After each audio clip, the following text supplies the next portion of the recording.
Self-custody is the antidote to FTX's fraud. Senator Elizabeth Warren's proposed bill would make transacting with self-hosted wallets much more difficult. Recent bankruptcy filings and Sam Bankman-Fried's criminal indictment make it clear that fraud precipitated FTX's collapse. For many policymakers, the loopholes enabling such criminal acts haven't yet become clear. These loopholes permitted flawed, or in FTX's case, criminal, intermediaries to stand between consumers and their assets. If the U.S. Congress is serious about preventing future catastrophes like FTX, protecting consumers' inherent right to self-custody clearly mitigates third-party vulnerabilities. Warren Davidson is the U.S. representative for Ohio's 8th congressional district. Just what and who needs legal protection?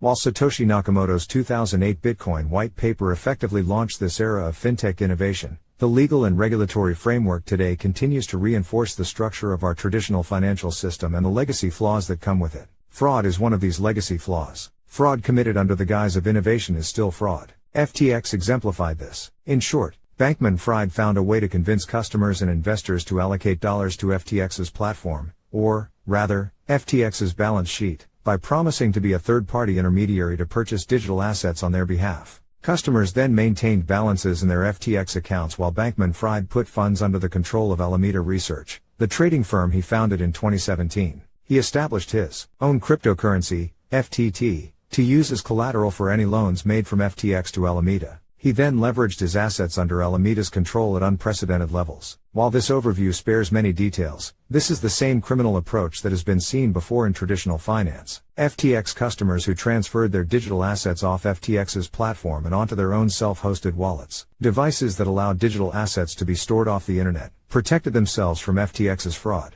This approach provides the only sound protection against any third-party intermediary's failure. FTX leveraged the hype around distributed ledger technology but, ironically, FTX promoted the exact opposite framework that Satoshi proposed. Reading the first two sentences of the Bitcoin white paper highlights this irony. Commerce on the internet has come to rely almost exclusively on financial institutions serving as trusted third parties to process electronic payments. While the system works well enough for most transactions, it still suffers from the inherent weaknesses of the trust-based model. FTX simply exploited the inherent flaws in the permissioned, third-party financial system Satoshi observed and sought to remedy. Senator Elizabeth Warren, D. Mass., recently introduced a bill to build a concrete enclosure around these trust-based models while trapping consumers inside with no way out. Specifically, her bill requires the Treasury Secretary to promulgate a rule prohibiting financial institutions from transacting with self-hosted wallets. She mischaracterizes the FTX situation and claims she's been ringing the alarm bell in the Senate on the dangers of these digital asset loopholes. Let's be clear,